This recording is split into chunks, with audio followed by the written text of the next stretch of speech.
Welcome to this interview with author Brenda Jackson, one of my favorite authors, so I'm very biased. Good evening, Brenda, and welcome. Thank you for joining us. So we're going to begin because there are a lot of you who may not know her, may not know how she got started.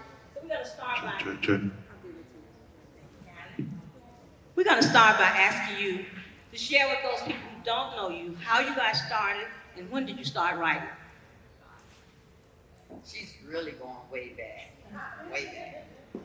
I started writing in junior high school to entertain my classmates when I was in the 8th grade at Northwestern Junior High School.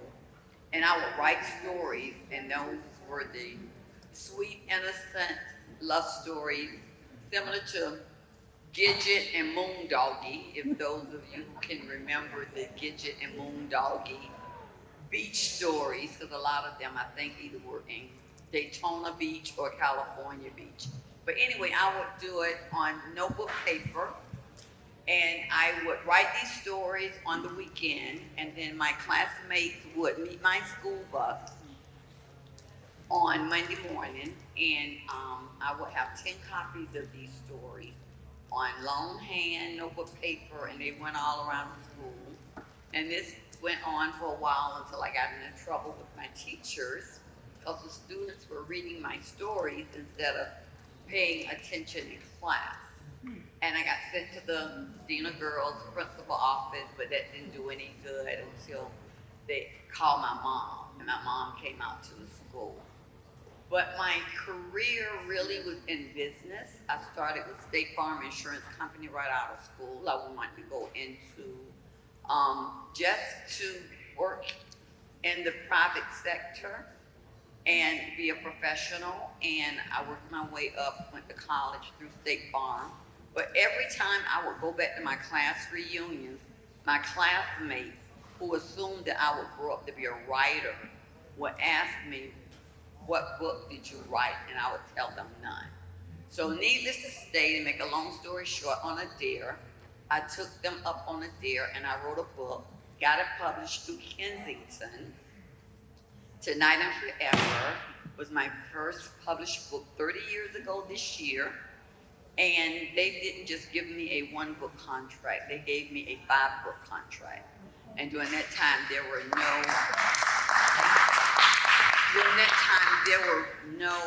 not too many Black romances out there. And so I'm happy to say that along with Frances Ray, Donna Hill, Ebony Snow, a lot of us back in 1995 became the first African American romance authors, and you saw the cover of books that showed people who looked like me on the cover. So by the time I retired from State Farm after 37 years, in 2008, I had written 50 books. I was the first Black romance author to make the USA Today bestsellers list, the first Black romance author to make the New York Times bestsellers list, and BET had made a movie of one of my books. And I was still working at State Farm because I really love and appreciate the company and the support they gave me being a professional at State Farm, corporate America, as well as an author. Thank you.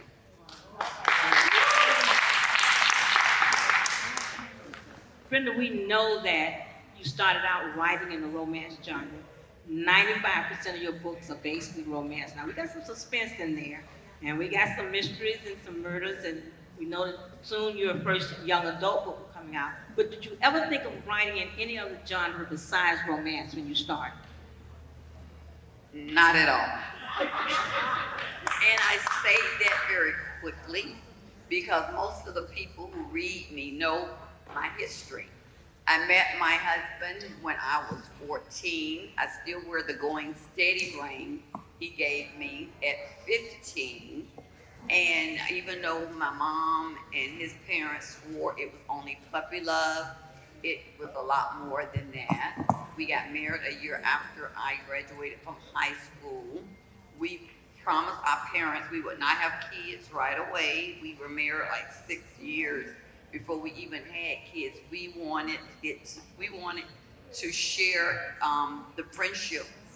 They're the same. Get to know the two of you before there becomes the three of you. And we took that seriously. One reason is because I was the oldest of 6 and I was the living babysitter. So I was not in a hurry to have any kids. But during that time, we became the very best of friends. And before he passed away in 2013, we had been together for 47 years.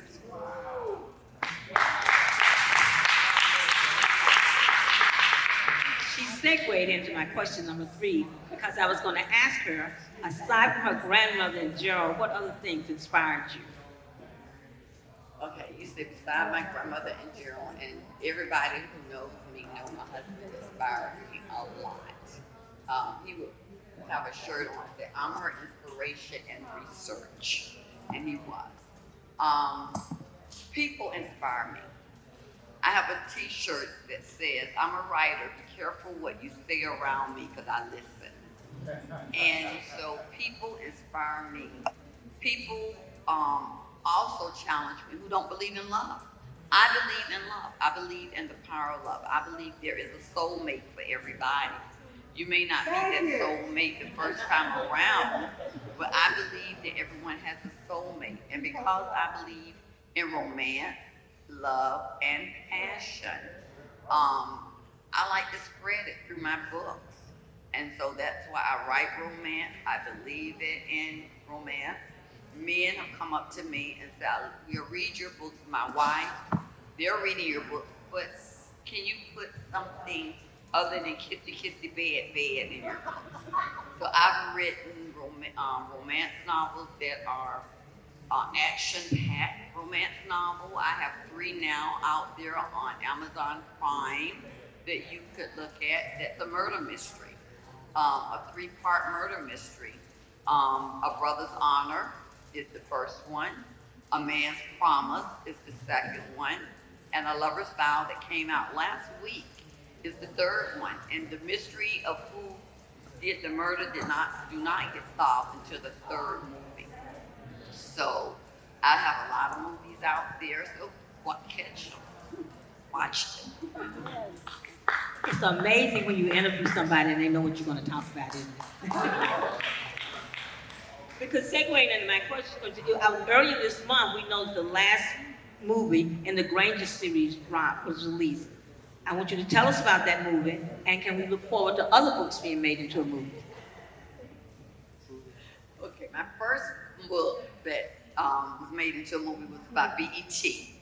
And Toni, Bonita, who's been with me for a long time, know that I wasn't pleased with that movie. And that they promised me, contractual and orally, that the book would be, that I would approve the script. Because it was important to me, I had a big following. And it was important to me, if you're gonna make a movie of my book, to keep it as much as possible by the book. That's what my readers expect, that's what I expect, and that's why my readers buy my book. They want to read, and then they want, if you're gonna make it into a movie, let them see what they wanna read. And so they promised me they would, and they didn't. So I said that I would not let Hollywood make another movie of mine until I could get that guarantee. So I made my second one myself, True Everlasting, that's currently out on Roku. It was on Netflix, and I'm proud of that book because I was the executive producer. My son was the director. I put money into what he could do. He graduated from Florida State Film School, and I wanted to see what he could do after I had sent him to college for 8 years. And he wanted to make sure he got your return. And so my husband took out money out of his 401k, and we pretty much paid for him to do that movie. He said, go get one of your mama books and make it into a movie. He was so sure it would be a success. He gave him the 401k, and then he told me, and I want to get my money back. Make sure he does it right. And I'm proud to say we did get the money back. The movie went to Netflix, it went to Apple TV, it went to Amazon Prime, and now it's on Roku. So we're still getting the money back.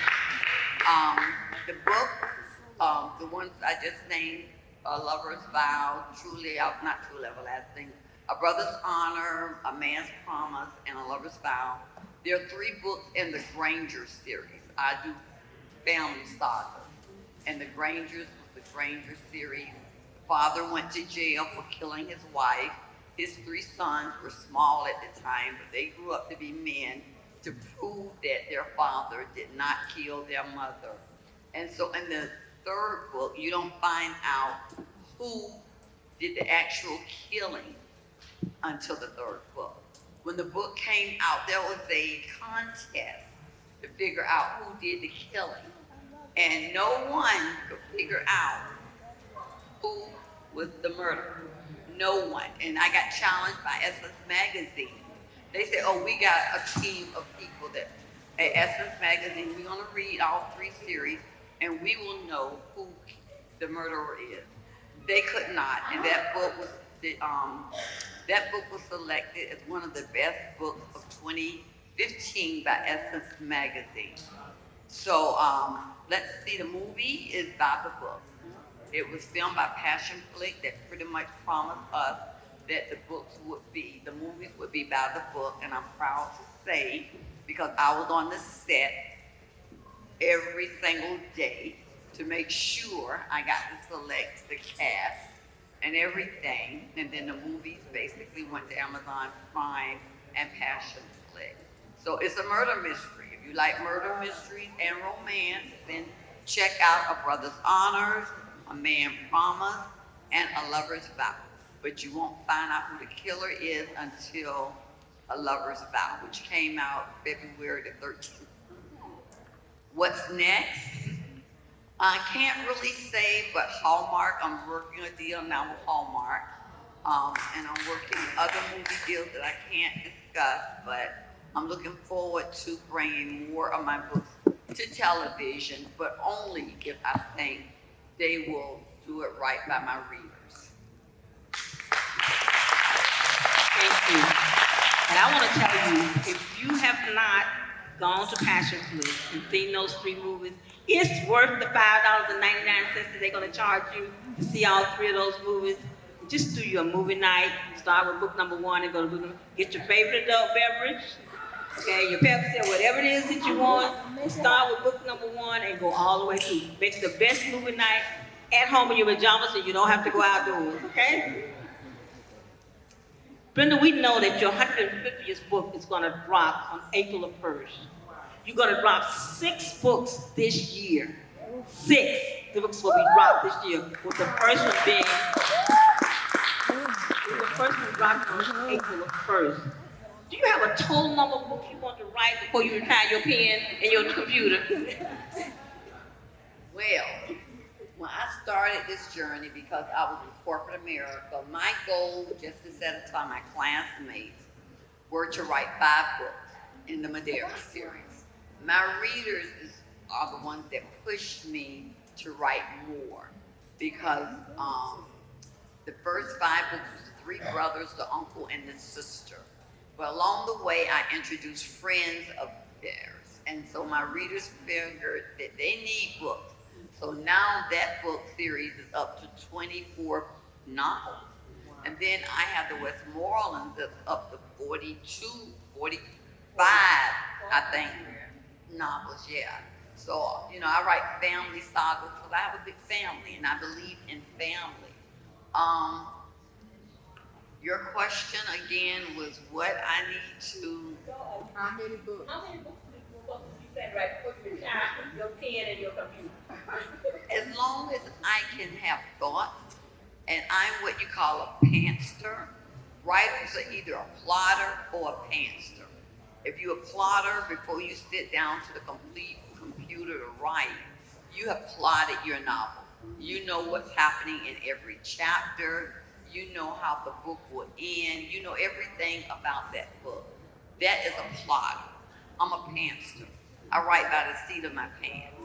I don't have any idea how this book is going to end until it ends. And every day it's in my head. I don't write anything. So for those of you who plot, I admire you, but I can't do it. By the time I do all of that, I can write a book. So I just don't even do that. I go by what's in my head. A love story, I know the one thing I can guarantee you is that it's going to have a happy ending. That's the one thing I can guarantee you. But as far as what's going to happen until I sit at that computer and write, I have no idea. Case in point, like that story I told you about, that everybody was trying to figure out the murderer. I didn't even know who the murderer was until I started writing the third book. So I'm just that far removed from the plot until I write the story. So as long as my mind is good and I can continue to operate that way, then I will continue to write. 150 books on April 1st. By the end of the year, that'll be 155. Don't take me much long to get to 200, and that's what I'm aiming for. Thank you.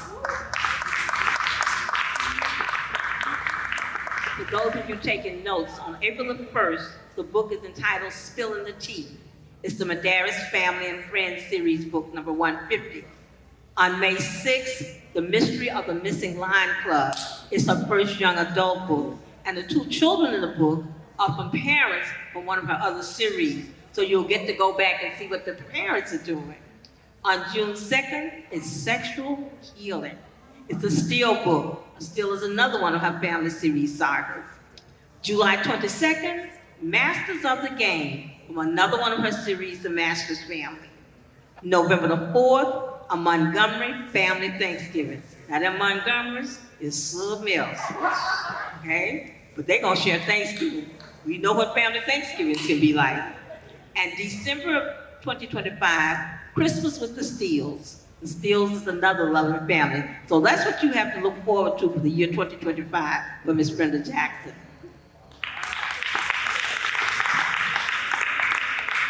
Brenda, as we draw to a close, tell the audience about your Readers Reunion Cruise and whether there's still time to go on the cruise for 2025. Thank you, Toni.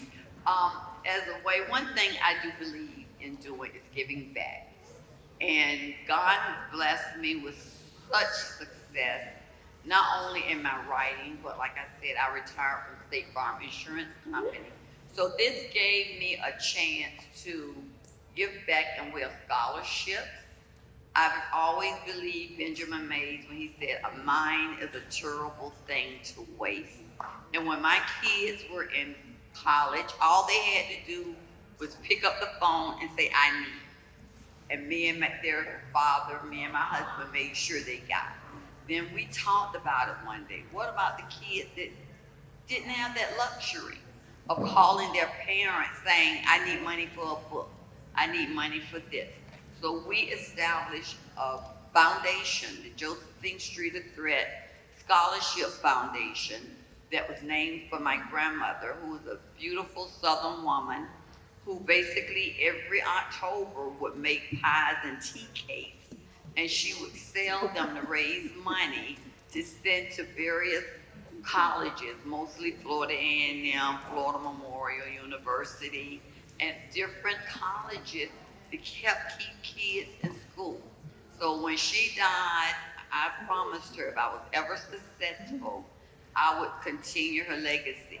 And that's what I do. I continue her legacy by giving away scholarships. And what I do is hold every 2 years a cruise with my readers. And they know that it's to benefit the Josephine Streeter Threat Foundation. And what we do, we pick a place, we go a week on a cruise, and usually I cap it at 300 readers. And we spend time together, we have fun together, we do raffles. And by the time we get off that ship, we have raised enough money to fund at least 50 students every 2 years. So that's what we're doing. And the cruise this year, we do it every odd year. This year is May 17th through the 24th out of Galveston, Texas. And it's going to be special because we're going to fly into Houston, where my very first book took place in Houston, Texas. And that's where we're going to gather, and that's where we're going for the foundation. So I'm proud of it, and if you want to, just go to Josephine Street at Thrift Foundation website.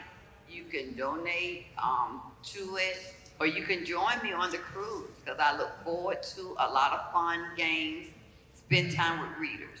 My readers, some readers think that authors, successful authors, are unreachable, untouchable, in their own little world. I want to show my readers I'm just a regular person that like to write.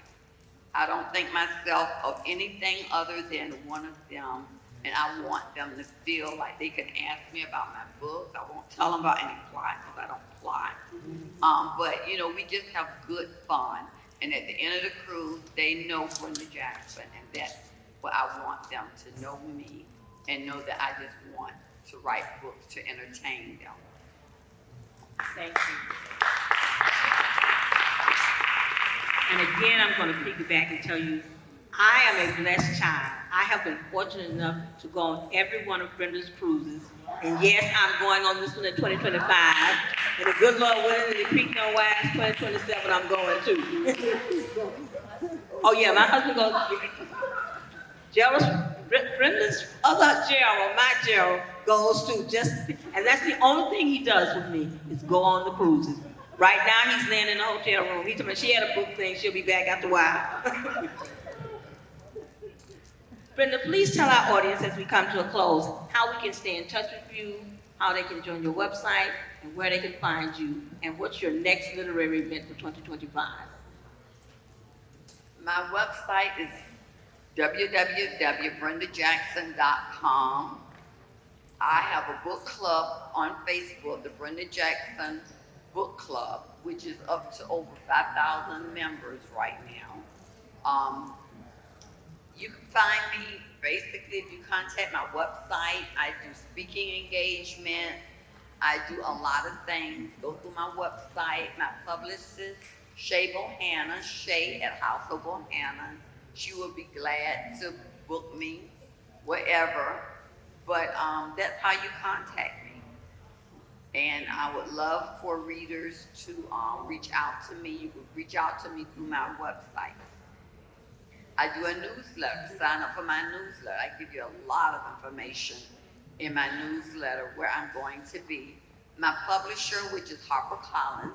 I do have my own publishing company, but I started out writing for Kensington, then BET, then Harlequin, and now I'm with HarperCollins, the major publisher. They're sending me on a 10-city book tour. Once I hit 150 books, which is April 1st, I'll be in Houston on the 1st, New Orleans on the 2nd, Atlanta on the 3rd, Buffalo, New York on the 4th and 5th, and then I go over to Canada side. Hopefully they still want us over there. The Canada side, Niagara Falls, to do a book signing there, and I come home for a few days. Then I'm in Arizona, Portland, Oregon, San Diego, and Las Vegas. So I will be doing all of those to promote my 150th book, compliment of my publisher. She's busy, she's busy, she's busy. What else can we say? Brenda, we're going to thank you for joining us here at F.R.E.S.H today. It was, thank you, Donna. And before we go, okay, I'm getting it. That's what I'm remind you. But before we leave, I was going to ask if there are any questions from the audience, please. And since Donna has a question, Donna, let's start with your question, and then I see you, sir. Okay, Donna.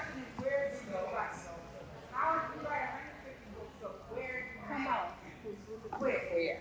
Where? At home. I mean, when you say where, the first 50 books. Do I go to where? No. I could tune everything out around me, but I prefer being at home. When I was working at State Farm and I wrote my first 50 novels, I got up 3 o'clock every morning. And while my husband and my kids were still asleep, I got up and I would write. And I would write until it was time for me to get dressed and go to work. Then when I came home, I took care of the family, make sure they were fed, go to my boy's ball game, took care of hubby, make sure everybody was in the bed. Then I would edit what I wrote.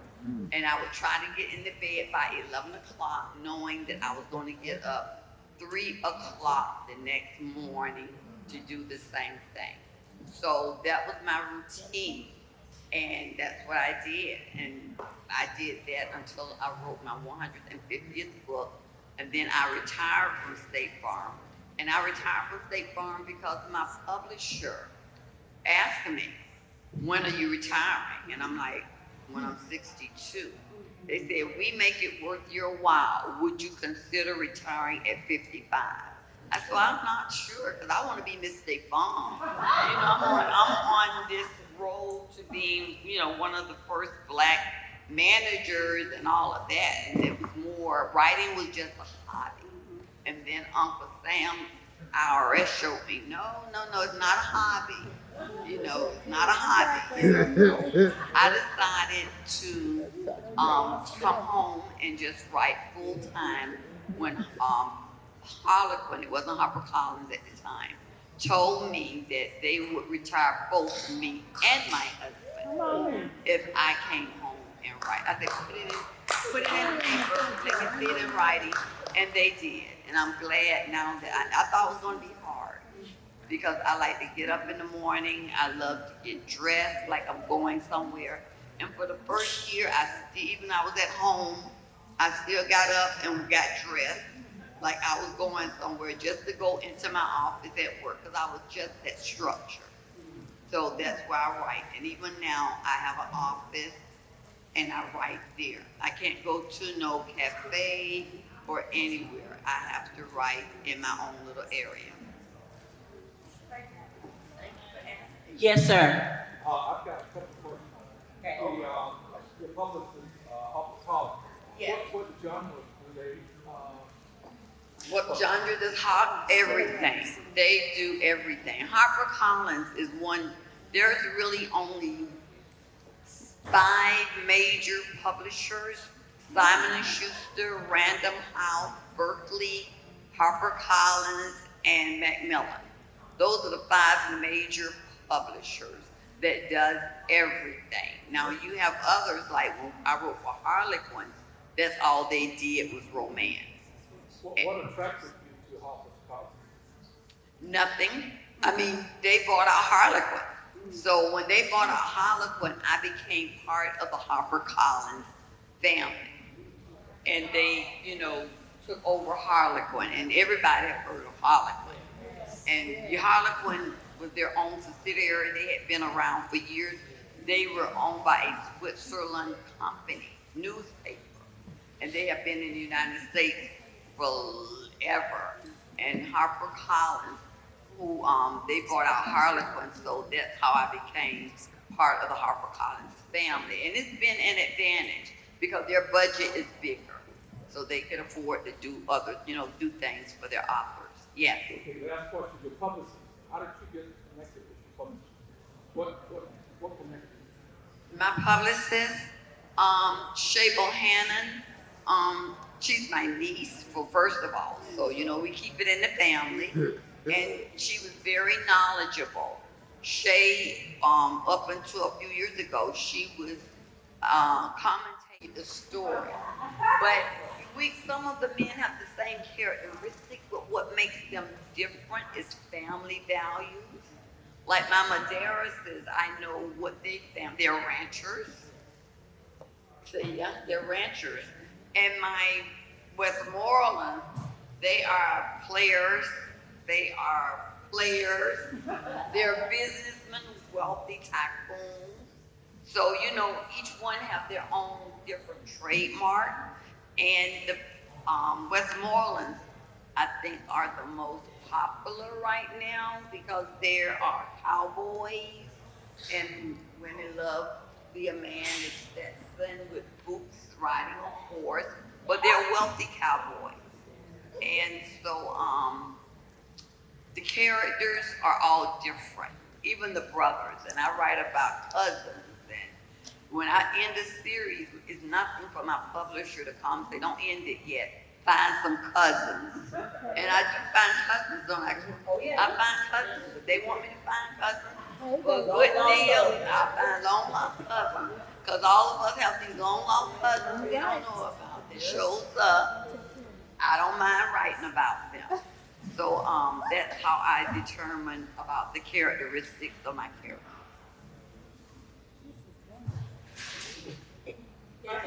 Mine to comment. Your story is such an inspiration. Are you going to write a memoir? Your own story? Okay, thank you. I've been asked to because of my relationship with my husband, and because of my relationship with my husband, that's what has inspired me to write the books that I write, and with the type of inspiration, I guess, and motivation and all of that that I write about. And that will probably be my last book. And someone asked me what would be the title, and I would say The Greatest Love Story Ever Told.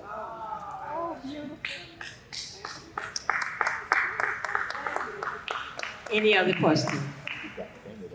Thank you, Brenda. It has been my honor and my privilege, even though I've known you forever, to sit here today and interview you and hear you talk about the things that I kind of knew about, but I didn't know about. Is there any other thing you'd like to share with the audience before we leave the stage?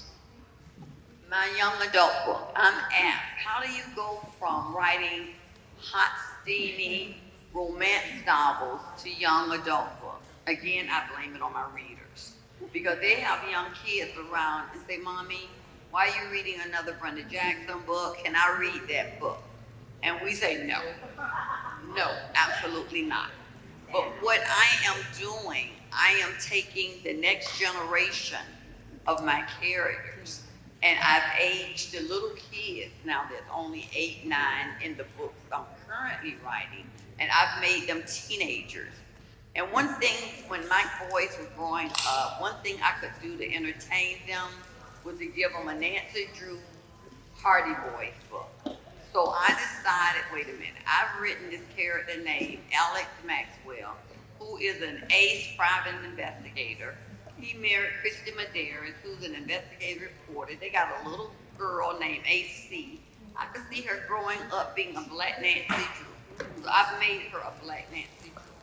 And that's what the book is about. She is solving, I'm not going to even say easy mysteries because they're mysteries. And she is solving them. And she's working with another son of another one of my heroes, Ashton Sinclair, who everybody knew had mystical powers. So in a way, I'm bringing paranormal to Nancy Drew, and it's working fine. I just got the first review of the book, and it was a 4-star. So the book comes out May the 6th. So I hope, and I'm not writing it as Brenda Jackson, because I don't want the little kids to see a think about Brenda Jackson book. I'm using the name Lauren Medeiros. Lauren was the first heroine and was the heroine of my very first book, and she just happened to be an author of children's stories. I am Anderson Chester here. So I am blaming anything on Lauren Medeiros with Nancy Drew Light book. I think that was our clue. Thank you, ladies and gentlemen. I hope you've enjoyed listening and hearing from Miss Brenda Jackson. I have thoroughly enjoyed being able to interview you. We'll see you next year at F.R.E.S.H.